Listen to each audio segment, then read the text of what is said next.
ইউনূস সাহেবের মতো লোক কেন বাংলাদেশের মতো একটা দেশের ক্ষমতায় যাওয়ার জন্য এবং ক্ষমতাটাকে দীর্ঘস্থায়ী করার জন্য কেন যে আপনি এই দুঃস্বপ্নের খেলা খেলছেন ইউনূস সাহেব, আমি কিন্তু বুঝি না। কি শুরু করছেন এখানে বৈশা বৈশা? সমস্ত গণবিরোধী লোকগুলো, সমস্ত কালো রবার্ট ক্লাইভ যাদের সবার মার্কিন নাগরিক, তারাই সেই দেশে আমার সংবিধান লিখে দিবেন। সংবিধানটা ছিঁড়ে ফেলায় দেখেন তো। হ্যাঁ, আপনাদের মা আপনাদেরকে কত দুধ দিয়ে ভাত খাওয়াইছে, আমি দেখবো তো মুক্তিযোদ্ধারা বাঁচে থাকে সংবিধানটা ছিঁড়ে ফেলায় দিয়ে। আজকে আপনি বলছেন আপনি তো বিশ্বাসঘাতক, আপনি তো দেশদ্রোহী। আজকে আপনি বলছেন আপনার লোকজনকে আমরা কিন্তু কেউ আইনের মাধ্যমে ক্ষমতায় বসেছি। আলী রিয়াজ সাহেব আজকে বলছে আমরা তো কেউ আইনের মাধ্যমে ক্ষমতায় বসি না, সংবিধান লঙ্ঘন করে এসেছি, আইন লঙ্ঘন করে আসছি। কাজেই এখন যে কাজ করবো সেইভাবেই করতে হবে। কি বললেন আলী রিয়াজ সাহেব? এই দেশে আপনি গৃহযুদ্ধ লাগাইতে চান? ওই 7 জন বীরশ্রেষ্ঠ ভাস্কর্য নামায় যখন পা দিয়া পারে যারা কথা বলে না, তাদের বাংলাদেশের নেতৃত্ব করার দরকার কি? কি দরকার? দরকার নাই তো। এই দেশ আগে স্বীকার করতে হবে এটা বাংলাদেশ। এই বাংলাদেশ যে পাকিস্তান থেকে বাংলাদেশ হয়েছে, এর জন্য একটা মুক্তিযুদ্ধ হয়েছিল, এটা স্বীকার করতে হবে। এর জন্য 30 লাখ লোক মরছিল, এটার জন্য স্বীকার করতে হবে। এর জন্য শত শত বছর যাবৎ বাঙালির পূর্বপুরুষেরা যুদ্ধ করেছিল, এটা স্বীকার করতে হবে। তারপরে 72 সনে শেখ মুজিবুর রহমান ভুল করছিল, বাকশাল করিয়া ফেসিস্ট হয়েছিল, জিয়াউর রহমান সাহেব এই করছিল, এরশাদ সাহেব স্বৈরাচার করছিল, শেখ হাসিনা ফেসিজম করছিল, 100 বার কও। কিন্তু বাপ মানো না, মা মানো না তুমি। মুক্তিযুদ্ধ তো আমার মা, মুক্তিযুদ্ধের পেট চিনে তো বাংলাদেশ। মুক্তিযুদ্ধ না হলে বাংলাদেশ হইতো। মাকে মানো না, তুমি তো কুসন্তান। সেই কুসন্তানেরা এখন বাংলাদেশে নেতৃত্ব করতেছে। কালকেও দেখলাম একটা কুসন্তান। এইগুলার মানুষ দেখ বুঝা বওয়ার জন্য নেওয়ার কথা নয়, এরা মন্ত্রী হয়ে বসে আছে। দেখ বুঝা বইতে পারবো না মানুষের। এই কুসন্তানেরা বলে যে বাংলাদেশ নাকি চক্রান্তের মাধ্যমে সৃষ্টি হয়েছে। হয় আমারে মার, তা না হলে তোদের মুখ বন্ধ কর। এইসব বাজে কথা কয়ে মুক্তিযুদ্ধকে অপমান করার অর্থই হলো, কিন্তু আমি বলে দেই একটা দেশে এমনি কিন্তু গৃহযুদ্ধ হয় না। এই ছেলেটা বলছিল গৃহযুদ্ধ হবে, আমি গৃহযুদ্ধ চাই না, কিন্তু মুক্তিযুদ্ধকে যারা এই সব করতেছে সেই মুক্তিযুদ্ধকে রক্ষা করার জন্য কিন্তু প্রয়োজনে আবার মুক্তিযুদ্ধ হবে। আমি মুক্তিযুদ্ধ চাই। আমি যে কথাটা বলতে চাই, উনার মতো লোক সকাল বিকাল রাত্র দুপুর কথা পাল্টাবেন, কথা বদলাবেন, এবং যেটা অস্তিত্ব নাই সেই অস্তিত্বহীন জিনিসকে সামনে এসে মানুষের সামনে দাঁড় করাবেন, আর জল জ্যান্ত অস্তিত্ববান জিনিসটাকে উনি নাই করে দিবেন, এইগুলো আমি দেখছি। এবং সেই দেখার মধ্যে এই দেশে আইন আছে, আদালত আছে, নিরাপত্তা আছে, বিচার আছে, এইটা যে উনি বলেন আমার হাসি পায়। এটা আমি ওনাকে বলতে চাই না, এটা হলো ভূতের মুখে রাম নাই। এই কথাটা ওনাকে বলা আমার সাধে না, আমি এটা বলবো না। কিন্তু সরকারের কেউ যদি বলে, স্বরাষ্ট্রমন্ত্রী বা অন্য কেউ আইনমন্ত্রী, তাইলে আমি কিন্তু বলবো এটা হলো ভূতের মুখে রাম না। এই ধরনের দেশ পৃথিবীতে 2-12টা দেশ জাতিসংঘে লিস্টেড আছে। বাংলাদেশের মতো অনিরাপদ, অনিশ্চিত জীবন, এখানে কোনো নেতা নাই, কোনো নেতৃত্ব নাই, কোনো রাজনৈতিক নেতৃত্ব নাই, কোনো সামাজিক নেতৃত্ব নাই, এখানে কোনো প্রশাসন নাই, এইখানে কোনো আইন নাই, আদালত নাই, এই দেশে কিচ্ছুই নাই। এখানে আল্লাহ যারে বাঁচায় সে বাঁচে, আল্লাহ যারে মারে সে মরে। এখানে যারা যাকে আল্লাহ নিশ্চিত থাকতে দেয় থাকে, যাকে অপমান করতে চায় সে হয়। এখানে 10 জন লোক গুলশান দিয়ে হাঁটতে যদি মনে করে যে আমাদের পকেটে তো টাকা নাই, চল ওই বাড়িতে গেলে বোধহয় সোনা দানা পাওয়া যাবে। এই 10টি ছেলে যদি গিয়ে এক বাড়িতে উইটার দরজা ধাক্কা দিয়ে লাথি মারিয়া ভাঙ্গিয়া বলে, এই তোরা তো হইলে ফেসিবাদের দালাল, হাসিনার দালাল ছিলে তোরা, ওই মেয়ের গলার হার টান দিল, নেকলেস টান দিল, আলমিরা ভাঙলো, 2 লাখ 5 লাখ টাকা নিল, সমস্ত কিছু তছনছ করলো। পুলিশ কিন্তু আসলো না। পুলিশ আসলো নিচে দাঁড়িয়ে থাকবে। স্যাররা কেন আসছিলেন?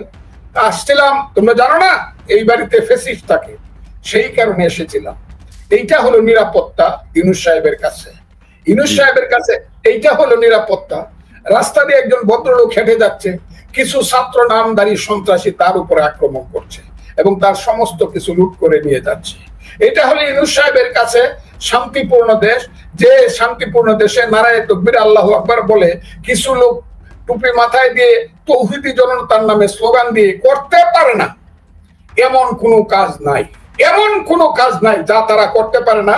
এবং তারা যা ইচ্ছা তা করতে পারবে, পুলিশ বা মিলিটারি তাদের সামনেও যাবে না। তারপরে যদি ইউনূস সাহেব বলেন দেশের আইন শৃঙ্খলা সবকিছু খুব ঠিক আছে এবং শান্তিতে আছে, আমাকে বলতে হবে জনাব ইউনূস সাহেব, আমি বলি ধরনী তুমি দ্বিধা হও, আমি মাটির নিচে ঢুকে যাই। আমি মুক্তিযোদ্ধা, সারা জীবন মিথ্যা কথা বলি না, আমি বলবো না, হয়তো বা বলি, কিন্তু সজ্ঞানে কোনোদিন আমি মিথ্যা কথা বলার চিন্তাও করি না। আমি আজকেও বলছি এইটা কোনো দেশ না, এই দেশে কোনো ভদ্রলোক মানুষ বসবাস করতে পারে না। এই দেশটা এখন মানুষ বসবাসের অযোগ্য হয়ে গেছে। এই দেশ কে কখন কোন দিক থেকে লুট করতেছে, ডাকাতি করতেছে, এটা ডাকাতদের একটা দেশ, আমি বলবো পরে। তাদের বিরুদ্ধে কথা বললে পরে জীবনে তো অনিরাপদ হয়ে যাচ্ছে।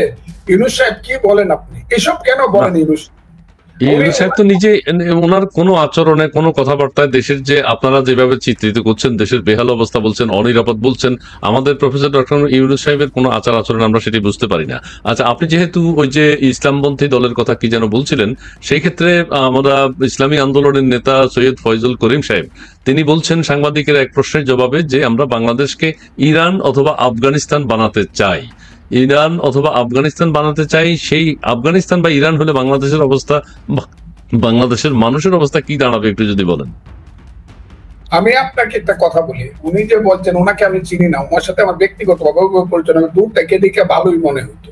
ওনার আব্বা যখন ছিলেন তখন আরো ভালো মনে হতো। চরমোনার পিসাবের দল, দলটার নাম হইলো চরমোনাইয়ের পিসাবের দল, ওনাদের দলের নামটা অনেকে জানে না।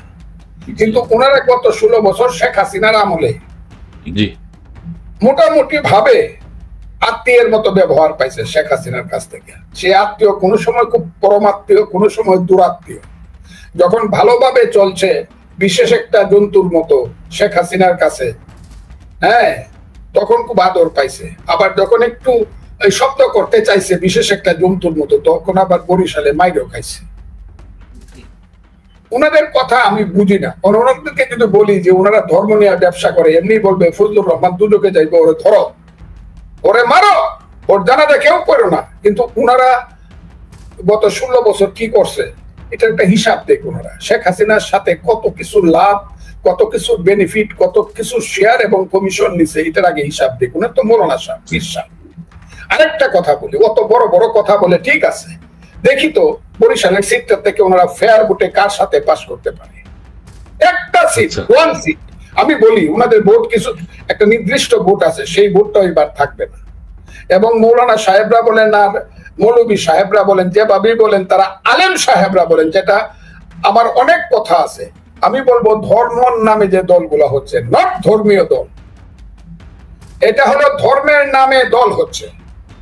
হ্যাঁ, ফয়জুল করিম সাহেব আরেকটা কথা বলেছেন যে ভাত পাখায় ভোট দিলে, উনি তার সিটি কর্পোরেশন নির্বাচনের সময় বলেছিলেন, এখনো তাই বলেন, ভাত পাখায় ভোট দিলে আল্লাহ রাসূলকে ভোট দেয়া হয়। আর আওয়ামী লীগ আমি নাউজুবিল্লাহ কইলাম, আমি উম্মি মানুষ, নামাজ রোজা তো করতে পারি না, আল্লাহ কি জানি আমাকে মাফ করবো কিনা। কিন্তু আমি এদের ব্যাপারে এই কথা যারা বলে যে ওই জামাতকে ভোট না দিলে হ্যাঁ পাপ হবে, বেহেশতে যাইতে পারবে না, আবার যারা বলে যে কি বললেন আপনি, আমি আপনাকে বলি, এরা যদি ইসলামী শাসনতন্ত্র করতে চায়, এরা যদি ইরানের মতো আফগানিস্তানের মতো দেশ করতে চায়, উনাদেরকে আমি বলবো, খুব শ্রদ্ধা করে সম্মান করে বলবো, কোন কোন সময় কেউ কেউ আওয়ামী লীগের পাকার তলে থেকে বেঁচেছেন, শেখ হাসিনার পাকার তলে, আর কেউ কেউ খালেদা জিয়ার পাকার তলে থেকে তার পায়ের কাছেও বসেছেন স্টেজে। তাদেরকে আমি বলি, সেই সব ইসলামের নামে নামধারী পলিটিশিয়ানদেরকে আমি বলি, বাপের বেটা হলে একটা সুষ্ঠু ভোট করো। সেই পার্লামেন্ট ভোটে আপনারা যদি পাস করতে মেজরিটি পান, নিশ্চয়ই আপনারা ইরান বানান আফগান, কিন্তু আগে কথাটা কম লাগবে। 5ই আগস্টের মতো বাটপারি করা যাবে না, 5ই আগস্টের মতো মুনাফিকি করা যাবে না। স্লোগান দিবেন বৈষম্য বিরোধী আন্দোলনের, স্লোগান দিবেন এক দফা এক দাবি, শেখ হাসিনা কবে যাবি। আর 5ই আগস্টে শেখ হাসিনাকে তারাই দিয়ে বলবেন, না আমরা তো শেখ হাসিনাকে কাল তারাই নাই, আমরা বাংলাদেশেই মানি না, সংবিধান মানি না, আমরা ধর্মনিরপেক্ষতা মানি না, অসাম্প্রদায়িকতা মানি না, আমরা কিচ্ছু মানি না, আমরা চাই হিজবুত তাহরীরের একটা দেশ হবে। এটা তো মুনাফিকি। আপনারা বলেন ইসলাম নামে যারা রাজনীতি করেন যে আমাদের ইসলামের সমস্ত দল একসাথে হন, আমি তো চাই। যারা বক্তৃতা করেন রাতের পর রাত দেখি সেই সব বক্তারা কি বক্তৃতা করেন করে গিয়া বলেন আমাদেরকে ভোট দিলে আমরা ইসলামী শাসনতন্ত্র করব, আমাদেরকে ভোট দিলে আমরা এই দেশটাকে আফগানিস্তানের মতো বানাবো। আজকেও আমি দেখলাম, এতদিন বলতেছিলাম 1/3 লোক না খায়া থাকে রাতের বেলা, আজকে দেখলাম 2 বেলা অর্ধেক লোক না খায়া থাকে, মরে যাবে সব, কুকুরের মতো বসবাস করে আফগানিস্তানে। আমি আপনাদেরকে খুব কথা বলি, আপনারা যদি এটাকে ইরান বানাতে চান, আফগানিস্তান বানাতে চান, তাইলে গণতন্ত্রের নামে আপনারা রাজনীতি করেন কি করে? আপনারা তো গণতন্ত্রকে তাহলে বলতে হবে গণতন্ত্র বেদাত, গণতন্ত্র বেশরিয়তি। আর ইরানের মতো বলতে হইলে বলতে হবে তাদের একজন আয়াতুল্লাহ খুমিনি লাগবে, আর এক দলের মধ্যে শুধু ভোট হবে, অন্য কোনো দল থাকবে না। অন্য কোন দল, তাইলে তারা এই দলের সুযোগ নিয়ে তারা সেই মুনাফিকিটায় দল করার সুযোগ নিয়ে মুনাফিকিটা করতেছে কেন? যারা পাস করে বলে আমরা আফগানিস্তান করব, আগে বলেন বাপের বেটা হইলে যে আমরা আধুনিক গণতন্ত্র মানি না, আমরা কোরআনের শাসন মানি। আমি সিলেক্ট করলাম আপনাদেরকে, বলেন যে আমরা আধুনিক গণতন্ত্র মানি না, কোরআনের শাসন মানি। আমরা ঢাকা বিশ্ববিদ্যালয়কে সিনিয়র মাদ্রাসা বানাবো। জি, মাদ্রাসা হয়ে গেছে অলরেডি। জি, হয়ে গেছে। এটা বলেন, ঘোষণা বাকি আছে। এই দেশে রবীন্দ্রনাথ ঠাকুর, কবি নজরুল ইসলাম, তাদের কবিতা গান টান শোনা যাবে না, পড়া যাবে না, এটা বলেন যে আমরা হইলে শুধু ওয়াজ মাহফিল করতে পারবে, কিন্তু কেউ লালনের গান করতে পারবে না, কেউ বাউল সঙ্গীত করতে পারবে না, কেউ নাটক করতে পারবে না, কেউ ড্রামা করতে পারবে না, কেউ যাত্রা গান করতে পারবে না, কেউ সাংস্কৃতিক অনুষ্ঠান করতে পারবে না, কেউ বিতর্ক অনুষ্ঠান করতে পারবে। বলেন বাপের বেটার মতো, তারপরে ভোটে আসেন। আমি যাব ফজলুর রহমান, আমি আমার দল, আমার দলকে সম্মান জানিয়ে বলছি, আমি ফজলুর রহমান যাব সব জায়গাতে এবং গিয়া বলবো আমাদেরকে যদি ভোট দেন, আমরা হলাম আধুনিক মানুষ, গণতান্ত্রিক মানুষ, তাহলে এই দেশে আমি গণতন্ত্র করব। আমাকে যদি ভোট দেন, তাহলে এই দেশে মানুষের পেটের ভাত পরনের কাপড় আনবো। আমাকে যদি ভোট দেন, তাহলে বাজারে জিনিসপত্রের দাম কম থাকবে। আমাকে যদি ভোট দেন, তাহলে বাংলাদেশের শিক্ষিত ছেলেরা শিক্ষা শেষে চাকরি পাবে। আমাকে যদি ভোট দেন, তাহলে এই দেশের সাধারণ মানুষের সন্তানেরা বিদেশে কর্মসংস্থান করতে যেতে হলে তাদের টাকা দিতে হবে, কিন্তু সেই টাকাটা আদম ব্যাপারিক টাকা না, নির্দিষ্ট একটা ফি দিতে হবে। আমাকে যদি ভোট দেন, এই দেশে ধর্ম নিরপেক্ষতা হবে, সুস্পষ্ট কইলাম। এই দেশে হিন্দু, মুসলমান, বৌদ্ধ কি খ্রিস্টান, তাদের মধ্যে রাজনীতিতে কোনো ভেদাভেদ থাকবে না। চাউলের দাম হিন্দুর জন্য যা হবে, মুসলমানের জন্য তা হবে। ধানের দাম যা হবে তাই হবে। ভোটের দাম হিন্দু যেমন হবে, মুসলমানও তাই হবে। আমার দেশে শুধু আসসালাতু খায়রুম মিনান নাওম বলার সঙ্গে সঙ্গে মুসলমান মসজিদে যাবে, নামাজ পড়বে। হিন্দু সন্ধ্যাবেলায় যখন ঘন্টা বাজবে তখন মন্দিরে যাবে, অন্যান্য ধর্মের লোকজন তাদের পূজা অর্চনা করবে। কিন্তু রাজনীতিতে যখন আসবো, সমাজে যখন আসবো, তখন প্রত্যেককেই বলতে হবে, শোনো হে মানুষ ভাই, সবার উপরে মানুষ সত্য, তার উপরে নাই। সেই কথা বলে বাংলাদেশে আমি রাজনীতি করতে চাই। হিন্দু নয়, ওরা মুসলিম। জিজ্ঞাসা কোন জন কান্ডারি বলো, ডুবিছে মানব সন্তান আমার মার। এই কথাটা আমি জনসভায় বলবো, আমার প্রচার পত্রে বলবো, আমার ইলেকশনের ম্যানিফেস্টোতে বলবো, খুব ক্লিয়ার। আর বলবো কি, আমি 71 চাই। কি বলবো আমি 71 চাই। 71 প্রকৃত মুক্তিযুদ্ধ ছিল। সেই 71 আনার জন্য শত শত বছর যাবৎ বাংলার মুসলমান মায়েরা নামাজ পড়ে খোদার কাছে প্রার্থনা করেছে, হে খোদা, আমাদেরকে এমন এক অমৃতের সন্তান দাও, যে সন্তান আমাদেরকে বিদেশিদের অত্যাচার থেকে মুক্তি দেবে। 1000 বছর ধরে বাংলার হিন্দু মায়েরা সন্ধ্যাবেলায় তুলসী তলায় প্রদীপ জ্বলিয়ে ভগবানের কাছে প্রার্থনা করেছে, হে ভগবান, আমাদেরকে এমন সন্তান দাও যে সন্তান আমাদেরকে স্বাধীনতা দিবে। শত শত বছর যাবৎ বাঙালি হিন্দু, মুসলমান, বুদ্ধ, খ্রিস্টান আমরা ছিলাম পরাধীন গোলাম। বিশেষ করে ব্রিটিশের আমলে নীল সাহেবদের অত্যাচারে জর্জরিত হয়ে আমাদের হিন্দু মুসলমান মায়েরা খোদার কাছে কেঁদে কেঁদে বলতো, ছেলে ঘুমালো, পাড়া জোড়ালো, বর্গি এলো দেশে, বুলবুলিতে ধান খেয়েছে, খাজনা দিব কিসে, ধান ফোরালো, পান ফোরালো, খাজনার উপায় কি, আর কতদিন সবুর করো শুনেছি। সেই যে বাংলার স্বাধীনতার জন্য যুদ্ধ গিয়েছিল তিতুমির হাজী শরীয়তুল্লাহ, যুদ্ধে গিয়েছিল ময়মনসিংহ শেরপুরের ছেলে ফকির মজনু শাহ, যুদ্ধে গিয়েছিল দেশ থেকে বিদেশে আমরা যাদেরকে হিন্দু বলি, ভারতের শ্রেষ্ঠ সন্তানদের একজন, যিনি আজাদ হিন্দ ফৌজ গঠন করে দ্বিতীয় মহাযুদ্ধে যুদ্ধ করেছিল ভারত বাংলার স্বাধীনতার জন্য। সেই যুদ্ধ করতে করতে জীবন দিয়েছিল ক্ষুদিরাম সূর্য সেনের মতো দেশপ্রেমিকেরা। আর আমাদের রাজনৈতিক নেতারা সারা জীবন বাংলার মানুষের মুক্তির জন্য সংগ্রাম করেছে। শেরে বাংলা একে ফজলুল হক, হুসেন শহীদ সোহরাওয়ার্দী, শরৎ বোস, মৌলানা আব্দুল হামিদ খান ভাসানী, বঙ্গবন্ধু শেখ মুজিবুর রহমান। আর যুদ্ধ যখন শুরু হলো তখন সামরিক নেতৃত্ব দিয়েছে জেনারেল এমএজি উসমানী, সামরিক নেতৃত্ব দিয়েছে major Zia I do hereby declare the independence of Bangladesh, সামরিক নেতৃত্ব দিয়েছে পরবর্তী সময়ে 1 number sector commander Rafiqul Islam, 2 number sector commander Khaled Musharraf, পরবর্তী সময়ে Haider, 3 number sector commander major Shafiullah, 4 number sector commander Chittaranjan, 5 number sector commander Mir Shawkat Ali, 6 number sector commander M K Bashar, 7 number sector commander Kazi Nuruzzaman, 8 number sector commander M A Manjur, 9 number sector commander তার নাম হলো M A Jalil, R 11 number sector commander ছিলেন জনাব colonel Taher, যিনি যুদ্ধাহত হয়েছিলেন। আমি কেন বলছি কথাগুলো? আর মুক্তিযুদ্ধের বেসামরিক নেতৃত্ব দিয়েছিল মুজিবনগর সরকার, যার নেতা ছিল সৈয়দ নজরুল এবং তাজউদ্দিনেরা, সৈয়দ মনসুর আলী, কামরুজ্জামানেরা। আমি এই কথা বলে ভোট চাইব, যদি তাদেরকে ভোট দেয় তারা ইসলামিক শাসনতন্ত্র করবে, ইসলামিক দেশ চালাবে। আর আমাকে যদি ভোট দেয় আমি আধুনিক দেশ করব। আমি মানুষকে বলবো, হে ভাই, তোমার ছেলে 3টা হলে একটা মাদ্রাসায় যাক, আমি উৎসাহিত করব, পড়ুক না একটা ছেলে মাদ্রাসায়, কিন্তু আরেকটা বা 2টা ছেলে আপনার প্রাইমারি স্কুলে যাবে সরয় রস্যই দীর্ঘই পড়ার জন্য। এই ছেলেটি পড়বে পাখি সব করে রাতি পোহালো, কারণ কুসুম ফুটিল, রাখাল গরুর পাল লয়ে যায় মাঠে।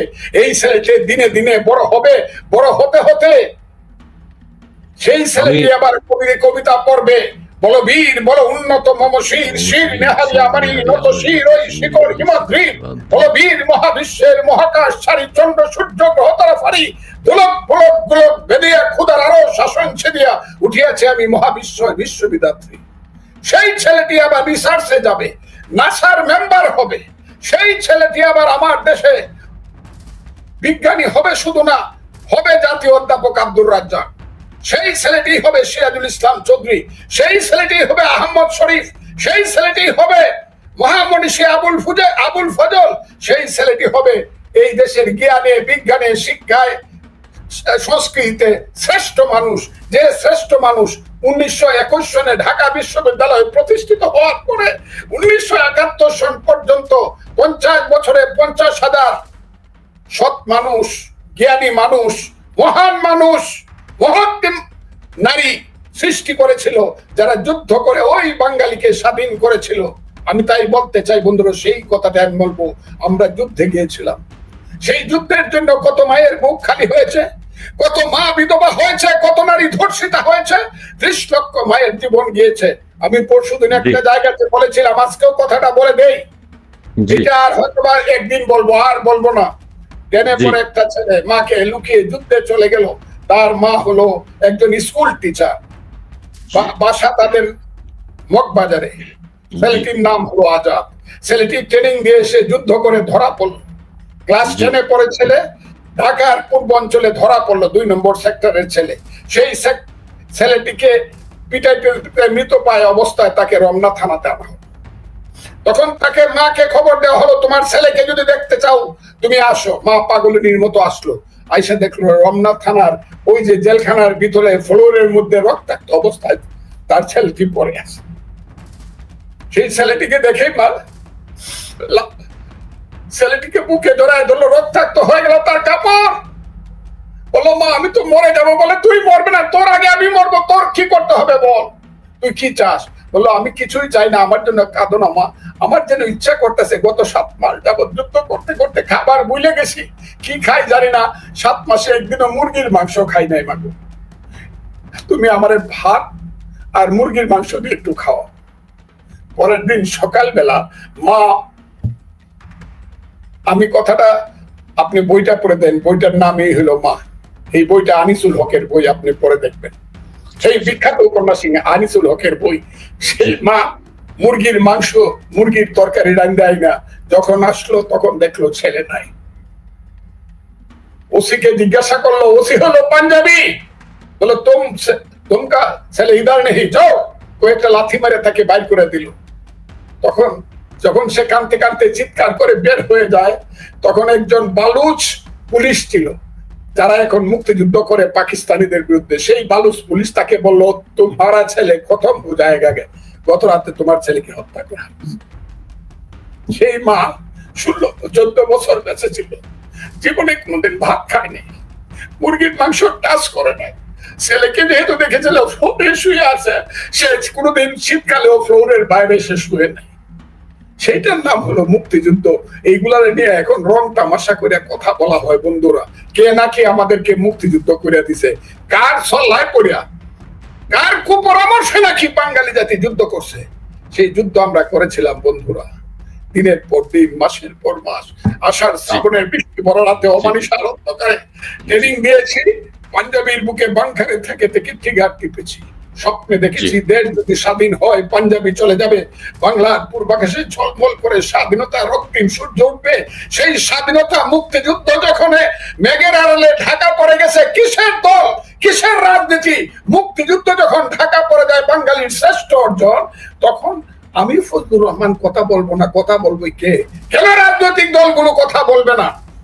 বাংলাদেশে থাকবে মুক্তিযুদ্ধ অপমানিত হলে কথা কেন বলবে না কোন রাজনৈতিক দল? আমি এটা বুঝতে চাই এবং জানতে চাই। আমি দেখতেছি তো সমস্ত মিয়াদেরকে, আমি দেখতেছি শুধু মন্ত্রী আর প্রধানমন্ত্রী হলে আর এমপি সাহেব হইলে আর ওই বৈশা বৈশা সংস্কারের নামে সেরাটন থেকে আর সোনারগাঁও থেকে নাস্তার লাঞ্চ আর ডিনার খাইলে পরেই বাংলাদেশ বাঁচবে। এই দেশ যদি আফগানিস্তান হয়ে যায়, এই দেশ যদি সিরিয়া লেবানন হয়ে যায়, আমার দেশের প্রধানমন্ত্রীর দরকার কি? কি দরকার আমার? কিসের রাজনীতি? যারা আজকে কথা বলে না তারা বুঝবে। বুঝেছিল ইরানের সেই বনি সদর, যে বনি সদর ছিলেন ইরানের মধ্যবর্তী লোকজনের নেতা, লিবারেল পার্টির নেতা, সেই বনি সদরের কান্দের উপরে ভর করে কিন্তু রাজাকাররা ওই আজকে যারা ইরানে ক্ষমতায় আছে তারা ক্ষমতায় আইছিল, তারা লাথি মেরে ফালায় দিছে। আজকে যারা বনি সদরের ভূমিকা অবতীর্ণ হয়েছে তারা কিন্তু বুঝবে আমার কথা কোনোদিন আল্লাহর রহমতে মিথ্যা হবে না, কারণ আমার রাজনৈতিক বয়স হইল 61 বছর, আমি 61 বছর যাবৎ রাজনীতি করি, আমার অভিজ্ঞতা আল্লাহর রহমতে ভুল হবে না। যারা বনি সদরের ভূমিকা অবতীর্ণ হয়েছে, যারা বঙ্গবন্ধুর বাড়িতে আগুন লাগাই দিলে পরে কথা বলে না, তার বাড়িতে বুলডোজার দিয়া ঘুরাই দিলে কথা বলে না, যার আঙ্গুলের ইশারায় বাংলাদেশে মুক্তিযুদ্ধ হয়েছে, ওই 7 জন বীরশ্রেষ্ঠ ভাস্কর্য নামায় যখন পা দিয়া পারে যারা কথা বলে না, তাদের বাংলাদেশের নেতৃত্ব করার দরকার কি? কি দরকার? দরকার নাই তো। এই দেশ আগে স্বীকার করতে হবে এটা বাংলাদেশ। এই বাংলাদেশ যে পাকিস্তান থেকে বাংলাদেশ হয়েছে, এর জন্য একটা মুক্তিযুদ্ধ হয়েছিল, এটা স্বীকার করতে হবে। এর জন্য 30 লাখ লোক মরছিল, এটার জন্য স্বীকার করতে হবে। এর জন্য শত শত বছর যাবৎ বাঙালির পূর্বপুরুষেরা যুদ্ধ করেছিল, এটা স্বীকার করতে হবে। তারপরে 72 সনে শেখ মুজিবুর রহমান ভুল করছিল, বাকশাল করিয়া ফেসিস্ট হয়েছিল, জিয়াউর রহমান সাহেব এই করছিল, এরশাদ সাহেব স্বৈরাচার করছিল, শেখ হাসিনা ফেসিজম করছিল, 100 বার কও। কিন্তু বাপ মানো না, মা মানো না তুমি। মুক্তিযুদ্ধ তো আমার মা, মুক্তিযুদ্ধের পেট চিনে তো বাংলাদেশ। মুক্তিযুদ্ধ না হলে বাংলাদেশ হইতো। মাকে মানো না, তুমি তো কুসন্তান। সেই কুসন্তানেরা এখন বাংলাদেশে নেতৃত্ব করতেছে। কালকেও দেখলাম একটা কুসন্তান। এইগুলার মানুষ দেখ বুঝা বলার জন্য নেওয়ার কথা নয়, এরা মন্ত্রী হয়ে বসে আছে। দেখ বুঝা বইতে পারবো না মানুষের। এই কুসন্তানেরা বলে যে বাংলাদেশ নাকি চক্রান্তের মাধ্যমে সৃষ্টি হয়েছে। হয় আমারে মার, তা না হলে তোদের মুখ বন্ধ কর। এইসব বাজে কথা কয়ে মুক্তিযুদ্ধকে অপমান করার অর্থই হলো, কিন্তু আমি বলে দেই, একটা দেশে এমনি কিন্তু গৃহযুদ্ধ হয় না। এই ছেলেটা বলছিল গৃহযুদ্ধ হবে, আমি গৃহযুদ্ধ চাই না, কিন্তু মুক্তিযুদ্ধকে যারা এই সব করতেছে সেই মুক্তিযুদ্ধকে রক্ষা করার জন্য কিন্তু প্রয়োজনে আবার মুক্তিযুদ্ধ হবে। আমি মুক্তিযুদ্ধ চাই। আমি চাই এই দেশের মানুষ মধ্যযুগীয় বর্বর না, মধ্যযুগীয় বর্বরতার দিকে নয়, অন্ধকারের দিকে নয়, আলোর পথে হাঁটবে। সে আলোর পথে হাঁটার জন্যই আমরা কিন্তু মুক্তিযুদ্ধকে যারা ধ্বংস করতে চায়, বিভিন্ন রাজনৈতিক প্রতিষ্ঠান যারা ধর্ম করতে চায়, বন্ধ করতে চায়, ধ্বংস করতে চায়, তাদেরকে বলে দেই, স্টিমার কিন্তু পানি দিয়ে চলে, বড় বড় স্টিমার। ওই যে একটা স্টিমার ডুবে গেছিল, তার নাম কি? 1912 সনে টাইটানিক টাইটানিক টাইটানিক আপনাকে এই কারণে কথাটা আমি জিজ্ঞাসা, টাইটানিক বলছিল কোনোদিন ডুববে না, এরকম গর্ব ছিল। টাইটানিক কিন্তু বাহিরের ঢেউ ডুবাইতে পারে নাই। টাইটানিক কোথাও আঘাত খাইছিল, নিচে দিয়ে ফাইটা গেছিল, পানি উঠছিল ভিতরে, এই কারণে টাইটানিক ডুবে গেছিল। কথাটা ঠিক না বেঠিক? এই যে সমস্ত প্রতিষ্ঠান ধ্বংস হয়ে যাচ্ছে কেন? রাজনৈতিক দলগুলো ধ্বংস হয়ে যাচ্ছে ঢেউয়ের কারণে না। এগুলো তো রাজনৈতিক দলগুলো তো একটা স্টিমার, ঢেউয়ের কারণে না। ওদের ভিতরে পানি ঢুকছে, ওদের ভিতরে যখন ষড়যন্ত্রকারী ঢুকছে, চক্রান্তকারী ঢুকছে, এদের ভিতরে যখন দুর্নীতিবাজ ঢুকছে, এদের ভিতরে যখন রাজাকার আলবদরদের লোক ছেলেরা নেতৃত্ব করছে, তারা ডুবে গেছে। এটা টাইটানিক হয়েও কোনো লাভ নাই। আমি তাই আজকে বলতে চাই, আপনি যে কথাটা আমাকে জিজ্ঞাসা করছেন মুক্তিযুদ্ধের কথা, মুক্তিযুদ্ধ দেশে থাকতে হবে। আর যদি কেউ নেতৃত্ব দেশে করতে, আমি বলে দিলাম আমি একটা দল করি, তারপরে জানি না কি হবে। আমি একটা দল করি, যদি রাজনীতি দেশে কেউ সঠিকভাবে করতে চায়, নেতৃত্ব করতে চায়, আজকে মুক্তিযুদ্ধ যেভাবে অপমানিত হচ্ছে, সেই মুক্তিযুদ্ধকে ফিরে আইনে একজন এই দেশের প্রধানমন্ত্রী হইতে হবে। তা নইলে কিন্তু মানুষ একদিন প্রশ্ন করতে পারে, ইতিহাস একদিন কিন্তু তাদের নামে কলঙ্কের কালিমা লেপন করতে পারে। জি, অনেক ধন্যবাদ প্রিয় দর্শক। আপনারা যারা যুক্ত আছেন, আপনারা শুনেছেন আমাদের বীর মুক্তিযোদ্ধা জনাব ফজলুর রহমানের তার যে আর্তনাদ, একজন বীর মুক্তিযোদ্ধার আর্তনাদের কথা শুনেছি, এবং এটাই স্বাভাবিক, এটাই শুনতে হবে যেই ঘটনাগুলো এখন বাংলাদেশে ঘটছে। আপনি যদি অনুমতি দেন, আমি দর্শকদের মতামত একটু পড়ে নেই। আব্দুল মতিন তিনি লিখছেন, অসাধারণ সুন্দর শিক্ষণীয় আলোচনা করার জন্য ধন্যবাদ আপনাকে। আপনাকে ধন্যবাদ জানিয়েছে। ধন্যবাদ আপনাকে। নাজমুল হুদা সাকি তিনি লিখেছেন, ধন্যবাদ আপনাকে সময় উপযোগী কথা বলার জন্য। জি, আপনাকেও ধন্যবাদ। তামান্না ইসলাম, সঠিক পর্যালোচনা, ধন্যবাদ আপনাকে। তারপরে আরো রয়েছেন অনেক দর্শক আমাদের সাথে যুক্ত হয়েছেন আজকে, তারা মতামত জানাচ্ছেন, এবং আপনারা লাইভটি একটু শেয়ার করে দিবেন। অনেকে প্রান্ত তিনি বলছেন, রাজনীতিতে অনেক দল মত থাকবে, কিন্তু 1971-এর অপমান সহ্য করা হবে না। ধন্যবাদ আপনাকে। SSRR মহান মুক্তিযুদ্ধের স্বপ্ন ছিল অসাম্প্রদায়িক, ক্ষুধামুক্ত, শোষিত মানুষের মুক্তি, সকল নাগরিকদের সমান অধিকার। ধন্যবাদ আপনাকে। মুক্তিযুদ্ধের উদ্দেশ্য তাই আনিসুর রহমান, উগ্রবাদ, জঙ্গিবাদ, মৌলবাদ হচ্ছে বাংলাদেশ হচ্ছে বরবাদ। ধন্যবাদ আপনাকে। কবি হ্যাঁ, রিফায়া আক্তার, বীর মুক্তিযোদ্ধা ফজলুর রহমানকে স্যালুট জানাচ্ছি। ধন্যবাদ। তারপরে যে আমি একজন মুক্তিযোদ্ধার সন্তান হিসেবে স্যালুট স্যার আপনাকে। আপনাকেও ধন্যবাদ।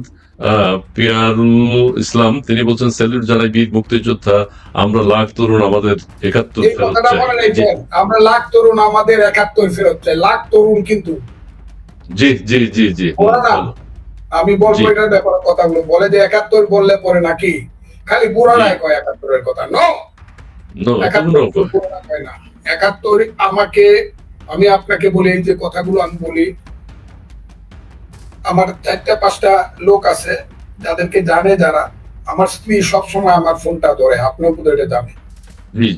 শত ফোন তো যে আসে, যে Viqarunnisa school, private university, private college, Notre Dame university, Dhaka কলেজের ছেলেরা কত ফোন করে যে আপনি আমাদেরকে যুক্ত করেন না কেন? কিন্তু আমি তো এই ধরনের কাজ করতেছি না, আপনি আমাদেরকে যুক্ত করেন, আমাদেরকে আপনি আপনার সাথে নেন। আমরা কিন্তু মুক্তিযুদ্ধ দেখি নাই, আমরা দেখছি মুক্তিযুদ্ধের নাম কইয়া গত 16 বছরে খারাপ কাজ হয়েছে, আমরা মনে করছি ওইটাই বুঝি মুক্তিযুদ্ধ। না, শেখ হাসিনা আর মুক্তিযুদ্ধ, বঙ্গবন্ধু এক জিনিস না, মুক্তিযুদ্ধ আর আওয়ামী লীগ এক জিনিস না। একটা প্রতিষ্ঠান, একটা দল বা একজন ব্যক্তি ভুল করতে পারে, কিন্তু মুক্তিযুদ্ধ এবং বঙ্গবন্ধু নেতাদের উপরে যে ধরনের হচ্ছে, আমি আপনাকে একটা কথাই বলি, আমেরিকার জাতির পিতার নাম হলো জর্জ ওয়াশিংটন। অনেক ভুল আমি ওই দিন দেখলাম, তার অনেক ভুল ত্রুটি ছিল, বন্ধুরা তার খুব বিরুদ্ধে ছিল, মানুষ তার, কিন্তু আজকে কিন্তু 300 বছর পরে কেউ জর্জ ওয়াশিংটনকে ছুড়ে ফেলে দেবে ওই কথাটা কেউ বলে না। সনামে বেনামে যতই হোক জিন্না, পাকিস্তানের স্বাধীনতার জাতির কত দল আসে যায়, কিন্তু জিন্নাকে কেউ প্রমাণ করে নাই। ঠিক গান্ধী, সেরকম আর বহু আছে, কিন্তু তাদেরকে কেউ, কিন্তু একমাত্র আমরা এত বেশি আমরা নিমক হারাম বলবো, বেঈমান বলবো, যে আমরা আমাদের জাতীয় নেতাদেরকে নিজের স্বার্থের জন্য, তারা কবরে চলে গেছে বহু আগে। কি হয়, ইতিহাসের দায়িত্ব তাদের উপরে ছেড়ে দিলে, বা তাদেরকে ইতিহাসের দায়িত্বের মধ্যে ছেড়ে দিলে, ইতিহাস লেখুক তাদের ভালো মন্দ সবকিছু। আমি প্রতিদিন আমার ভাই বোনদেরকে নিয়ে বৈশা, বাবা মারা গেছে 20 বছর আগে, ভাই বোনদেরকে নিয়ে খালি আমার বাবার দুর্নাম করব। যে বাবা আমাদেরকে খাওয়ায় বাচ্চা চাকে নাই বা খাওয়াইছে, যে বাবা আমাকে জন্ম দিছে, প্রত্যেকদিন খালি এই বাবার এইগুলো আমি দুর্নাম করব, তাইলে আমি কিসের সন্তান? এই দেশটা এই জায়গায় চলে গেছে তো। জি জি জি, আমরা আরো কিছু সুন্দর সুন্দর কমেন্টস আছে আপনার কথার প্রেক্ষিতে। আনিসুর রহমান লিখেছেন, বীর মুক্তিযোদ্ধা, সময়ের সাহসী কণ্ঠস্বর, শ্রদ্ধাভাজন অ্যাডভোকেট ফজলুর রহমান ভাই, আপনাকে সেলুট। আনিসুর রহমান, আপনাকেও ধন্যবাদ। আমি দর্শকদের কিছু মতামত আপনাকে পড়ে শোনাই। মুন্না দোলন প্রামাণিক, বড় ভাই, আপনার দলের বক্তব্য আপনার বক্তব্যের মধ্যে যোজন যোজন পার্থক্য কেন? আচ্ছা, ধন্যবাদ আপনাকে। তিনি হচ্ছেন বীর মুক্তিযোদ্ধা, সেই হিসেবে তিনি অনেকের প্রান্তর। আপনার কাছে আমাদের অনেক ঋণ। ধন্যবাদ, অনেকের প্রান্তর। তারপরে মোহাম্মদ মঈন খান, তিনি বলছেন, ধন্যবাদ নিত্য সত্য কথা তুলে ধরার জন্য। আপনাকেও ধন্যবাদ। গণতারকার কণ্ঠ, গায়ের লোম দাঁড়িয়ে গেল ফজলুল হক সাহেবের বক্তব্য শুনে। জি, ধন্যবাদ আপনাকে। বিদ্রাহ কুন্ডু, তিনি লিখেছেন, কিছু বাদ রাখলেন না স্যার, সমকালীন সিদ্ধান্ত দেন, হ্যাঁ, নির্দেশনা দেন, ইতিহাস বাদ দেন। হ্যাঁ, অনেক ধন্যবাদ আপনাকে। ইতিহাস শুনতে হবে কিছুটা। সৌভিক চৌধুরী, চমৎকার বলেছেন ফজলুর রহমান সাহেব। জি, ধন্যবাদ আপনাকে সৌভিক। তারপরে আরো রয়েছেন রাশিদুল ইসলাম, অনেক ধন্যবাদ। সাবাস সাবাস আপনাকে। আপনাকেও ধন্যবাদ। জাহাঙ্গীর আলম, বীর মুক্তিযোদ্ধা জনাব ফজলুর রহমানকে সেলিউট। ধন্যবাদ আপনাকে। আনোয়ার হোসেন, ফজলুর রহমান স্যারদের মতো মানুষের কাছে মানুষ আছে বলে মানুষ এখনো কথা বলতে পারে, প্রতিবাদ করে। ধন্যবাদ আপনাকে। এই যে গঠনমূলক বক্তব্য দিচ্ছেন আপনারা, এটাও দর্শকদের কমেন্টস পড়তে আজকে ভালো লাগছে। বীর সৈনিক মোহাম্মদ রিমন, এটাও ভালো লাগছে। গালাগালি, বইয়ের ভাষায় কথা বলা ভালো। দীনেশ হালদার, তিনি লিখেন, আওয়ামী লীগের রাজনৈতিক নেতারা, আপনারা শুনুন, ওনার বক্তব্য থেকে শিক্ষা গ্রহণ করুন। ধন্যবাদ, ভালো কথা। এম এন্টারপ্রাইজ, এম এন্টারপ্রাইজ, বীর মুক্তিযোদ্ধা ফজলুর রহমান, আপনাকে সালাম জানাই। ধন্যবাদ এন্টারপ্রাইজ। পিয়ারুল ইসলাম, বীর মুক্তিযোদ্ধাকে অনুরোধ করে শুধু সমাবেশ ডাকেন, লাখ লাখ এই তরুণ ৭১-এর ডাকে হাজির হব। ধন্যবাদ আপনাকে। এই যে অনেকে কিন্তু আপনাদের কথা শুনে আপ্লুত হচ্ছে এবং তারা বুঝতে চেষ্টা করছে। মারিয়া ওয়াইড, মাদ্রাসা অতিরিক্ত করে তৈরি করে আসলে কি তৈরি হচ্ছে, কি পড়াশোনা হচ্ছে, কারা পড়াচ্ছে, সেদিকে চোখ থাকলে আজকের প্রজন্ম নষ্ট হতো না। ধন্যবাদ আপনাকে। সময় উপযোগী বক্তব্য দিয়েছেন আনোয়ার হোসাইন। সেলুট বীর মুক্তিযোদ্ধা অ্যাডভোকেট ফজলুর রহমান ফজলু ভাইকে। এখন দর্শকদের কথা বলতে গেলে ফজলু ভাইয়ের কথা শোনা যাচ্ছে না। আমি শিক্ষা ব্যবস্থা নিয়ে আপনাকে একটা এখন কথা শোনাবো। আমাদের সকল মুক্তিযোদ্ধার উচিত ঢাকায় একটা মহাসমাবেশ করা। এই যে কিছু প্রস্তাবনাও আসছে, বুল্লা পারমিশন দিচ্ছে না, পারমিশন দিচ্ছে না। বলছি না, কারো কথাই বলবো না, শুধু বলবো যে ঢাকায় যেমন মৌলানা মৌলভী সাহেবদেরকে বিভিন্ন সময় শেরে বাংলা জমা হওয়ার জন্য অথবা মানিক মেহবুব অথবা এখানে সোহরাওয়ার্দী উদ্যানে জমা পারমিশন দেয়, আবার দেখা যায় আহলে সুন্নাতুল জামাত নামে একটি দল, যে দলটি এদের চেয়ে অনেক পুরানো, যে দলের পূর্বপুরুষেরা এই ভারতবর্ষে ইসলাম কায়েম করেছে। আমি চ্যালেঞ্জ করলাম, আহলে সুন্নাতুল জামাত হলো সেই ধর্মীয় শক্তি যারা চায়ের তরিকা মানে, শরীয়ত, তরিকত, হকিকত, মারেফত। যারা ওহাবি না, ওহাবিরা যেমন বলে জামাত টামাতেরা, এরা বলে হযরত মুহাম্মদ আমাদের বড় ভাইয়ের মতো। কিন্তু যারা ওই আহলে সুন্নাতুল জামাতেরা বলে না, হযরত মুহাম্মদ আমাদের বড় ভাই না, হযরত মুহাম্মদের মাধ্যমে আল্লাহ কোরআন নাজিল করছে পৃথিবীতে, এবং উনাকে নাজিল করছে বলে ইসলাম ধর্ম আজকে শ্রেষ্ঠ ধর্ম। উনি সাধারণ মানুষ নিজেকে বলেছে। যেমন আমরা বক্তৃতা করলে বলে, ভাই আমি আপনাদের মতো, এটা বঙ্গবন্ধু বলছে, জিয়াউর রহমান বলছে, আমি একজন শ্রমিক, কিন্তু তা তো না জিনিসটা। সেই হযরত মুহাম্মদ সাল্লাল্লাহু আলাইহি যারা ছোট করে, যারা তরিকা মানে না, যারা মারেফত তরিকত মানে না, যারা ইলমে লুদুনি জানে না, যারা ইলমে তাসাউফ জানে না, অথচ নিজেকে আলিম বলে দাবি করে এবং না করলে পরে মারতে চায় এবং খুন করতে চায়। আমরা আলিম, আমাদেরকে না বললে খুন করে ফেলবো। সেই এদেরকে যে শিক্ষা দিছে, যারা নবম খ্রিস্টাব্দ থেকে ত্রয়োদশ খ্রিস্টাব্দ পর্যন্ত বাগদাদে এই পৃথিবীর শ্রেষ্ঠ মহামানবেরা জন্মগ্রহণ করেছিল, শ্রেষ্ঠ বিজ্ঞানীরা জন্মগ্রহণ করেছিল। সেই মহামানবদের মধ্যে হযরত আব্দুল কাদের জিলানী রাহমাতুল্লাহ আলাইহি, হযরত মাইনুদ্দিন চিশতির মতো রাহমাতুল্লাহ আলাইহি, পরবর্তী সময়ে পার্সিয়াতে সেই জালালউদ্দিন রুমি, পরবর্তী সময়ে এই ভারতবর্ষে যিনি এসেছিলেন দ্বাদশ শতাব্দীতে, যার নাম হযরত খাজা মাইনুদ্দিন চিশতি রহমতুল্লাহ আলাইহি, তার থেকেই শুরু হলো ভারতবর্ষে ইসলাম প্রচার।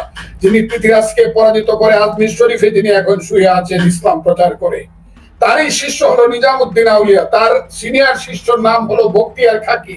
তারাই কিন্তু এই ভারতবর্ষে আস্তে আস্তে ধীরে ধীরে ইসলাম প্রচার করলো। আমার বাংলায় যে আজকে সমস্ত হিন্দু ছিল, এখন যে বেশি 90% পূর্ব বাংলায় মুসলমান, কারণ পূর্ব বাংলায় এসেছিল শাহ সুলতান, পূর্ব বাংলায় এসেছিল সেই সব ওলিয়া উলিয়া গাউস কুতুব দরবেশেরা, প্রতিটি জনপদে এসেছিল সেই হযরত শাহজালাল ইয়ামিনী রহমতুল্লাহ আলাইহি 360 জন আউলিয়াকে নিয়ে এসেছিল। বাইজিদ বুস্তামি থেকে ধরে সমস্ত ওলিয়া উলিয়া গাউস কুতুব দরবেশেরা এই দেশে ইসলাম প্রচার করেছে। এখন তাদের মাজার ভেঙে দেয়। এখন ওই যে দেখলাম আমির হামজা নামে একজন লোকের নাম বলে, মৌলানা আমির হামজা নাকি মুফতি আমির হামজা গালাগালি করে, আমারে ফজু পাগলা বলে, সেই আমির হামজা বলে যে সিলেটের শাহজালালের মাজার ভাঙিয়ে দিতে পারলে 5 কোটি টাকা দেওয়া হবে। এইভাবে লালনের যে কুষ্টিয়া যে লালনের যে লালনের যে আখড়া বা লালনের যে যিনি জন্মগ্রহণ যেখানে তিনি অবস্থান করতেন সেই জায়গা ভেঙে দিবে। আমি আজকে বলতে চাই, হে বাংলার মানুষ, হে বাংলার মানুষ, যদি তুমি সভ্যতাকে বাঁচাতে চাও, ইতিহাসকে বাঁচাতে চাও, সংস্কৃতিকে বাঁচাতে চাও, সত্যতাকে বাঁচাতে চাও, বাংলার মানুষ এইসব উম্মি মধ্যযুগীয় বর্বরদের হাত থেকে বাংলাদেশকে রক্ষা করো, যারা এই দেশে মাজার ভেঙে দিতে চায়। আমি আপনাকে বলি, এই দেশের মানুষ কোত্থেকে আসছে? ওই যে ফুরফুরা শরীফ বলেন, এই যে সোনাকান্দা বলেন, সরসেনা বলেন, ভুল শুদ্ধ আমি জানি না, কিন্তু মানুষ এখানে গেছে এবং এদের সংখ্যা লাখে লাখে কোটি কোটি। সেই তারা পারমিশন চাইছিল একদিন যে ঢাকা শহরে আমরা গাজা উপত্যকাতে যে নির্যাতন হইতেছে এটার বিরুদ্ধে আমরা মিছিল করব। তাদেরকে মিছিল করতে দেওয়া হয় নাই, পিটাইয়া বাইর করে দেওয়া হয়েছে। তো 10 লাখ লোককে ঢাকার বাইরে পাঠিয়ে দেওয়া হয়েছে, আসতেই দেওয়া হয় না। আমরা মুক্তিযোদ্ধাদের পারমিশন চাবো, কইতেছেন যে মহাসমাবেশ করব, 7 দিন গেলে পরও পারমিশন দিবে না। আমরা মুক্তিযোদ্ধারা মহাসমাবেশ করলে দেখাইতে পারি আজকে যে যারা মুক্তিযুদ্ধের বিরুদ্ধে কথা বলো তাদের মুখগুলা কিন্তু বন্ধ হয়ে যাবে। এবং এমন একদিন আসতে পারে যখন বাংলাদেশের মানুষ এক হয়ে বলবে, তোমরা যারা মুক্তিযুদ্ধ এবং বাংলাদেশের বিরুদ্ধে কথা বলছিলা, তারা হয় পর জুড়ে মাপ চাও, সমস্ত কিছু দিয়ে তোমরা বাংলাদেশের মানুষকে তোমরা মাথার উপরে তুলে মাপ চাও, আর তা না হলে দেশ থেকে তোমরা বিদায় হও। আমি কাউকে হত্যা করার কথা বলবো, এই জিনিসটা আসবে। এবং আমি আপনাকে বলে দিই, বাংলাদেশে কিন্তু মুক্তিযুদ্ধ জয়লাভ করবে আল্লাহর রহমত। বলে দিলাম বাংলাদেশ, কারণ মুক্তিযুদ্ধ সত্য, মুক্তিযুদ্ধের সংগ্রাম সত্য, ভাষা আন্দোলন সত্য, সহযোগ আন্দোলন সত্য। তুমি কে আমি কে, বাঙালি বাঙালি, সেই স্লোগানটা 66 সনে হয়েছিল, এটা সত্য। তোমার আমার ঠিকানা পদ্মা মেঘনা যমুনা রক্ত সূর্য উঠেছে, বীর বাঙালি জেগেছে, এই স্লোগানটা 69 হয়েছিল, এটা সত্য। এই স্লোগান দিয়ে আসাদ মতিউরের মতো শত শত ছেলেরা মৃত্যুবরণ করেছিল। বীর 70 নির্বাচনের পরে 71 স্লোগান উঠেছিল, বীর বাঙালি অস্ত্র ধরো বাংলাদেশ স্বাধীন করে, এটা সত্য, এটাই সত্য। যুদ্ধের সময়ে মানুষ যখন যুদ্ধে যাইতো, আমি যখন যুদ্ধে যাইতাম, আমি আমার এই একটা রেডিও কানের কাছে বা ক্যাসেটটা কানের কাছে ধরে শুনতাম, ট্যাপ রেকর্ডটা, একটি ফুলকে বাঁচাবো বলে যুদ্ধ করি, একটি মুখের হাসির জন্য অস্ত্র ধরি। আমি এই গানটা শুনে যুদ্ধে যাইতাম, তীর হারাই দেওয়ার সাগর পানিতে পড়ে, এই গানটা শুনে যুদ্ধে যেতাম। বাংলার সন্তান চলো সমানে সমান, এই গানটা শুনে যুদ্ধে যেতাম। পথের ক্লান্তি ভুলে স্নেহ ভরা কোলে তবু মা গো, কত দূর আর কত সত্য, এই সত্য জিতবে, মিথ্যা পরাজিত হবে। আজকে যেসব ছেলেরা মুক্তিযুদ্ধ সম্পর্কে বাজে কথা বলো, যে ইন্ডিয়া চক্রান্ত করে নাকি আমাদের দেশ ভাঙছে, আমি সেই সব তাদেরকে বকা দিতে চাই না, আমার সন্তানের সমান তারা। আমি মনে করছিলাম 5ই আগস্টের পরে দেশে বোধহয় ভালো কিছু হইব, কিন্তু 5ই আগস্টের পরে আমি দেখলাম 5ই আগস্টের পরে এই দেশ ভিন্ন দিকে প্রবাহিত হইল। সেই ভিন্ন দিকটা কি? অন্ধকারের দিকে চলে গেল দেশ। আদর্শগত দিক থেকে এই দেশ বিপরীত বিরুদ্ধে চলে গেল। আদর্শগত দিক থেকে দেশ আইএসএর সাথে চলে গেল, যাদের নাম শুনলে সারা পৃথিবী ঘৃণা করে, সেই জায়গাতে দেশ চলে গেল। কোথায় লিবিয়া, কোথায় ইরাক, আফগানিস্তান, এখন কোথায় ভাত খাইতে পারে না মানুষ। সিরিয়াতে প্রতিদিন হাজার হাজার ভাইয়ে ভাইয়ে খুনাখুনি হয়। সেই সিরিয়া হতে চাও, আফগানিস্তান হইতে চাও, ইরাকি লিবিয়া হইতে চাও? আমি তাদেরকে বলি, উল্টা দিকে যারা দেশটাকে নিতে চাও তাদেরকে আমি হাত জোর করে বলে ওই জায়গাতে যায় না। দেশ মুক্তিযুদ্ধের পথে থাকবে এবং সেই মুক্তিযুদ্ধের পথেই বাংলাদেশের মানুষকে হাঁটতে হবে এবং আমরা সেই দিকে মানুষকে আল্লাহর রহমতে নিয়ে যাব। এবং তার জন্য প্রয়োজন শুধু একটা নির্বাচন। সেই নির্বাচনের কথা বললেই শ্বশুর বাড়িতে জামাইয়ের সাথে ঝগড়া করে বউ যেমন গুমরামুখ করে থাকে, সেই নির্বাচনের কথা শুনলেই বর্তমান সরকার এবং সরকারের লোকজনেরা মুখটাকে গুমরা করে থাকে, কানটাকে বন্ধ করে রাখে। নির্বাচনের কথা শুনলেই তাদের অস্বস্তি হয়। ইউনূস সাহেবের মতো লোক কেন বাংলাদেশের মতো একটা দেশের ক্ষমতায় যাওয়ার জন্য এবং ক্ষমতাটাকে দীর্ঘস্থায়ী করার জন্য কেন যে আপনি এই দুঃস্বপ্নের খেলা খেলছেন ইউনূস সাহেব, আমি কিন্তু বুঝি না ইউনূস সাহেব। আপনি আমার অনেক সিনিয়র, আপনাকে আমি সালাম করি। আপনি কেন নিজের ক্ষমতা রক্ষা করার জন্য আমার দেশের সেন্ট মার্টিন দ্বীপে অন্য দেশের স্টিমার লাগাইতে দিতে চান? যে লোকজনেরা আইসা বন্দুক তাক করে থাকবে উত্তর দিকে আর বলবে আমরা বেশি আসি নাই, মাত্র 10,000 এসেছি, আমরা তো আর বউ সাথে নিয়ে আসি নাই, কাজে তোমরা এটার ব্যবস্থা করো। ইউনূস সাহেব কেন যে ব্যবস্থা করার দায়িত্ব নিলেন? ইউনূস সাহেব কেন যে বলেন চট্টগ্রাম বন্দর দিয়ে দেবো? আজকেও চট্টগ্রাম বন্দর থেকে সেকেন্ড বা থার্ড হাইয়েস্ট মানুষ এসেছিল, আমার কাছে কথা হয়েছে। আইনগতভাবে তারা, আমি একজন সিনিয়র অ্যাডভোকেট, তারা আইনের পরামর্শ নিতে চায় যে আমার দেশের চট্টগ্রাম বন্দর দিয়ে দিলে আমরা সব নিঃস্ব হয়ে যাব। আর ইউনূস সাহেব বলেন চট্টগ্রাম বন্দর দিয়ে দিব, কারণ চট্টগ্রাম বন্দর তো আমরা ভালো চালাইতে পারতেছি না, সেই কারণে দিয়ে দিব। আমার মাকে আমি শাড়ি পরতে দিতে পারি না, সুন্দর ভাত খাওয়াইতে পারি না, ওষুধ দিতে পারি না বইলা জমিদারের কাছে বিয়ে দিয়ে দিব নাকি? বাঙালির সন্তান কি কম যোগ্য আছে? বাঙালির সন্তান রাখি এই পৃথিবীতে মাথা উঁচু করে দাঁড়ানোর মতো সন্তান নাই? চট্টগ্রামের মতো একটা বন্দর রক্ষা করার মতো বা পরিচালনা করার মতো বাঙালির সন্তান নাই, এটিকে অপরের কাছে দিতে হবে। আমি ইউনূস সাহেব, আপনি অনেক বেশি জানেন, আপনাকে শুধু বলে যাই 1757 সনের আগে বাংলায় 2 দল লোক এসেছিল ব্যবসা করার জন্য। এক দল ছিল ফরাসি, তারপরে এসেছিল ব্রিটিশ। সেই ব্রিটিশরা ব্যবসা করার নামে কলিকাতায় এসে দুর্গ করেছিল, সেই দুর্গের মধ্য দিয়ে দুষ্টামি করেছিল। ব্যবসার মাধ্যমে আমার দেশের মানুষকে কিনতে আস্তে আস্তে ব্যবসা দণ্ড কিন্তু একসময় রাজদণ্ড হিসাবে দেখা দিল। রবার্ট ক্লাইভ এক সময় দেশের নেতা হলো, এই দেশের নেতা হলো লর্ড কর্নওয়ালিস, এই দেশের নেতা হলো সম্রাট, এটা কি বলে, এই দেশের গভর্নর জেনারেল হলো বেন্টিংরা, এই দেশের গভর্নর জেনারেল হলো মাউন্টব্যাটেনরা। আমরা কিন্তু তারা ব্যবসায়ী যারা এসেছিল তাদেরকে কিন্তু আমরা রাজদণ্ড দিয়ে দিলাম। এবং আমি আজকে বলতে পারি চট্টগ্রাম বন্দর গেলে মানুষের যেমন মাথা চলে গেলে ঘাট থেকে মানুষ কিছুই থাকে না, বাংলাদেশের চট্টগ্রাম বন্দর চলে গেলে কিন্তু কিছু থাকবে না। এখানে অনেক ষড়যন্ত্র হবে আমাদের করিডোর দিয়া দিলে।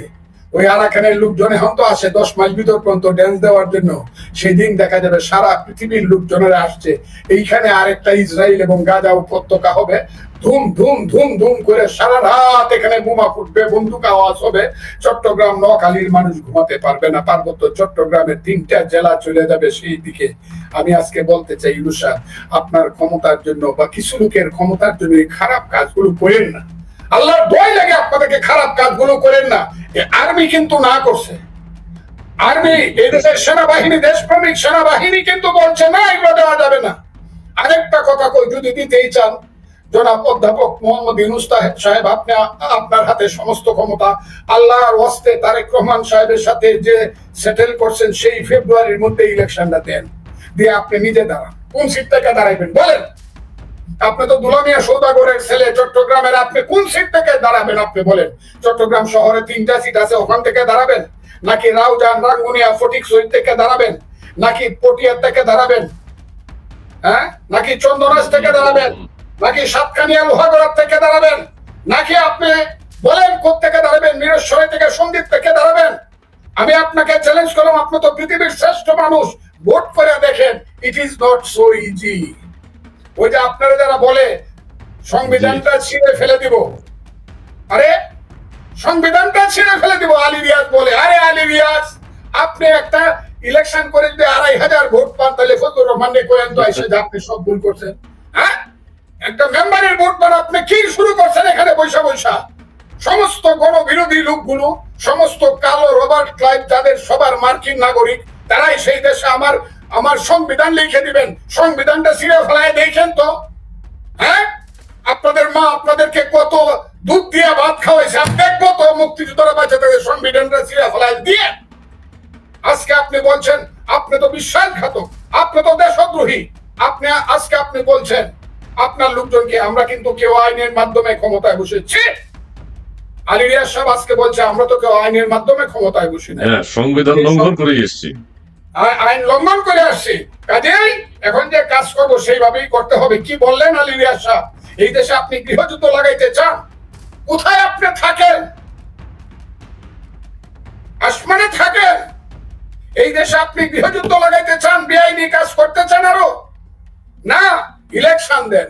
ফেব্রুয়ারি মাসে তারেক রহমান বা বিএনপির সঙ্গে হোক, যে কোনো ভাবেই হোক, ইলেকশন একটা দেন, ফেয়ার ইলেকশন হোক। ওই স্থানীয় নির্বাচন, শেখ হাসিনার বিরুদ্ধে যখন স্লোগান দিছিলাম, হ্যাঁ এক দফা এক দাবি, শেখ হাসিনা কবে দাবি? শেখ হাসিনা কি উপজেলা চেয়ারম্যান ছিল, যখন উপজেলা চেয়ারম্যান হইতে হবে? শেখ হাসিনা কি মেয়র ছিল, যে মেয়রের ইলেকশন হইতে হবে? শেখ হাসিনা প্রধানমন্ত্রী ছিল, সে ছিল সংসদ নেত্রী, কাজে সংসদের ইলেকশন হতে হবে। এক দফায় এক দাবি, হাসিনা তুই কবে দেখি? এখন কেন বেইমানি করেন, কোথা থেকে সরেন কেন? যে স্থানীয় সরকার ইলেকশন করার লাগবো, আর কয় আনুপাতিক হারে ভোট হওয়ার লাগবো। হায় হায় রে জ্ঞানী মানুষ, জ্ঞানী মানুষ, আনুপাতিক হারে ভোট। এই ইস্টার্ন এশিয়াতে বা এশিয়াতে কোথায় আনুপাতিক হারে ভোট আছে? আমার দক্ষিণ এশিয়ায় ভারত, পাকিস্তান, নেপাল, ভুটান, শ্রীলঙ্কা, ছোট দেশ মালদ্বীপ, 6টা। আমার দেশের কথা বাদ দিলাম, কোনটাতে কোন দেশে আনুপাতিক হারে ভোট আছে? জাপান, মালয়েশিয়া, ইন্দোনেশিয়া, আমার দেশ east Asia, south east Asia, কোথায় আনুপাতিক হারে ভোট আছে? ভোট করলে পরে জামাতে ইসলাম আড়াইয়াদের ভোট পাইবেন বইলা সব জায়গাতে সব করে 90টা সিটে জামানত বাজেয়াপ্ত হবেন বলে আজে বাজে কথা বলেন। বাপের বেটা হলে দাঁড়ান তো দেখি। জামাত ইসলামের আর সব বাদ দিলাম, আমির সাহেব, যে আমির সাহেব একদম বাংলাদেশের ওলি আল্লাহ হয়ে গেছেন, পৃথিবীর ওলি আল্লাহ, নতুন ওলি আল্লাহ, কোন সিটে দাঁড়াইবেন বলেন? বলেন কোন সিটে দাঁড়াবেন? ওই নিজের বাড়ির সিটে দাঁড়ায় দেখেন তো, ওই ভোট পাই। 2বার তো ইলেকশন করছেন, 6000 আর 9000 পাইছেন। ওই মোহাম্মদপুরে দাঁড়াইছেন 11,000, মিরপুরে দাঁড়াইয়া দেখেন তো দেখি। এখন ভোটে পারবেন না বলে বাজে বাজে কথা কইলে ভোটকে আপনারা ফিরাইতে চান। আর কিছু ছেলে পেলে, হ্যাঁ, আমরা দেশে কয়েকটা মুতের ফুলাপান, মুতের ফুলাপান, বাচ্চা শিশু রাত্রিবেলা এখনো খেতার মধ্যে মুতে ছেলে ফেলে খালি প্রত্যেকদিন বলে ইলেকশন ফিরাই ফেলবো। আমাদের কথা না শুনলে কি করতে হবে? কালো গায়ের দুধ দিতে হবে, দুধ খাওয়ার বাটি দিতে হবে, সানাইন্ডা তাদের কপালে ঠেকাইতে হবে, তারপরে ইলেকশন হবে। হ্যাঁ, কালো গায়ের দুধ দিব, দুধ খাওয়ার বাটি দিব, চাঁদের কপালে 4 টিপ দিয়ে দেয় না? আপনাদেরকে আইনা সাউন্ড ডাউন লাগবে আপনাদের কপালে, তারপরে ইলেকশন। কি আমরা যেদিন পাস করবো সেই দিন ইলেকশন। হ্যাঁ, লং মার্চ করে, জনসংযোগ করে, 250 মানুষ হয় না, কথা কয় 2.5 কোটি মানুষের মতো। 300 আসন নাকি পাবে? 300 আসন পাবে, 300 আসন। আমি 300 আসন যে ছেলেটা পাইবো, ওর বাড়ি হইল আমাদের এখানে ঢাকা থেকে দক্ষিণ পূর্ব দিকে একটা জেলায়, এনে খুব ইলিশ মাছ পাওয়া যায়। তো ওই ছেলেটারে নাকি ওই তার ইউনিয়নের 70% মানুষ চিনত না। আমাকে তার উপজেলার চেয়ারম্যান, যে 5 বার উপজেলা, সে আমাকে বলে গেছে, সে ওখানে কেউ তাকে চিনে না। কথা কয় কিরকম, 400 সিটের মাঝে 300 সিট পাইব। আমারে কইছে আপনি এই ব্যাপারে মন্তব্য করেন। আমি বলছি আমি মন্তব্য কি করবো? আমাদের দেশে মাত্র পাবনাতে একটা হসপিটাল আছে, পাবনাতে একটা হসপিটাল। এইসব ছেলে পেলে যদি দেশে রাজনীতি করে, প্রত্যেক জেলায় এবং থানায় একটা করে হসপিটাল রাখুন লাগবে, যেটা পাবনার সাবস্টিটিউট। এই সব ছেলে পেলে কথা বলে, এগুলো তো সহ্য হয় না ভাই, সহ্য হয় না। আমি তাদেরকে মারতে চাই না, কিন্তু এইসব কি কথা? ইলেকশন, ওই এটা না হইলে হবে না, ওই সংস্কার না হয়। কয়টা সংস্কার করলেন? কি সংস্কার করলেন গত 1 বছরের? বলেন, এই সংস্কারটা করছি, করেন। ভালো কথা যেগুলো মিল হয় সেগুলো করেন, এটা আমরাও মানি, সবাই মিল্লা করেন। আর যেগুলো মিল হবে না, ইলেকশনে আসেন, যারা যে ভোট পাইবে সেই অনুযায়ী সংস্কার হবে। কাজেই ওই যে জামাত ইসলাম প্রথম বলছিল আমরা একাই ক্ষমতা চলে যাবো, এখন আবার ইসলামী সব দল লয়ে লইছে। তারপরে এখন বলছে না, এখন ইলেকশন হইব না। কিসের ইলেকশন? কারণ বুঝতে পারছে। হ্যাঁ, আমি বললাম যে জামাত ইসলাম 7% সর্বোচ্চ ভোট পাইছে, সেই জামাত ইসলাম যে বাগ দিতেছে 70%-এর, সমস্ত জেলার ডিসি গুলার মধ্যে 90% তারা বসাইছে, সমস্ত ইউনো তারা বসাইছে বেশিরভাগ, আমি সব থেকে অধিকাংশ বলতেছি, সমস্ত ব্যাংকের এমডি তারা বসাইছে, সচিব তারা বসাইছে। সচিব পরিবর্তন হইলে আমি যা শুনলে পরে মনে হয় আল্লাহ তুমি আমার বিবেক বন্ধ করে দাও, আমার চোখ বন্ধ করে দাও, যে সচিব একটা বদল করতে হলে নাকি কাগজটা প্রথমে পাঠাইতে হয় জামাতের আমিরের কাছে, এটা বদলি করবো কিনা স্যার আপনি বলেন। বন্ধ। ডিসি পরিবর্তন শুরু হয়েছে, কারে কারে এখন করতেছে যে ইলেকশনের নামে ডিসি পরিবর্তন শুরু হইব, কারণ আগের গুলা টাকা পয়সা খাওয়া শেষ। এখন আবার ডিসি পরিবর্তন হইব, হইলে পরে সব তাদের কাছ থেকে আবার এজাজত নিতে হইব, কবুল কবুল কবুল কবুল, তারা কবুল না করলে হবে না। সেই জামাত 7% ভোট পাইছে, এত পাওয়ার দেখায়। ইলেকশনটা যেদিন ঘোষণা হবে সেই দিন মাঠে গেলে জামাত বুঝতে পারবে কত ধানে কত চাল। বিএনপি সান্দাবাজি করছে, ধান্দাবাজি করছে, অনেক কিছু করছে। সেগুলো 10,000, 15,000, 20,000, 1 লাখ, 2 লাখ, 3 লাখ, 4 লাখ, সর্বোচ্চ 5 লাখ দখল করছে রিক্সা স্ট্যান্ড, বাস স্ট্যান্ড। আর আপনারা দখল করছেন ব্যাংক, আপনারা দখল করছেন, জামাত দখল করছে ব্যাংক, ইন্স্যুরেন্স কোম্পানি। 13,000 টাকার একটা প্রতিষ্ঠান দখল করছে শুধু রাজশাহীতে, 13,000 কোটি টাকা সব দখল করে বসে আছে জামাত। যেদিন ইলেকশন হবে, হিসাব কিতাব যেদিন, কান্নাকাটি সেদিন। আমাকে মাইরে ফেলেন, তা না হলে কিন্তু হবে না। আমাকে মাইরে ফেলতে পারেন, আর আল্লাহ যদি না মারে আমাকে মারতে পারবেন না। হিসাব কিতাব যেদিন, কান্নাকাটি সেদিন। ওই যে জামাত বলতেছে এত ভোট এত ভোট, এই যে হুজুরের মিটিং এ হাজার হাজার লোক হয়।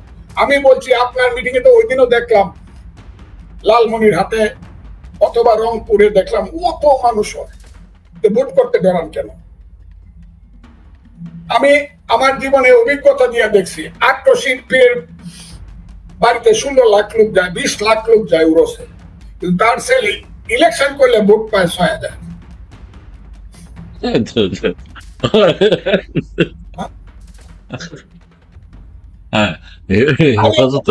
হুজুর টাকা পায়ে ধরে সালাম করার, ভোট দেওয়া তো এক জিনিস না। মানুষ বলে ভোটাভুটির মধ্যে মূল হারার কাম কি?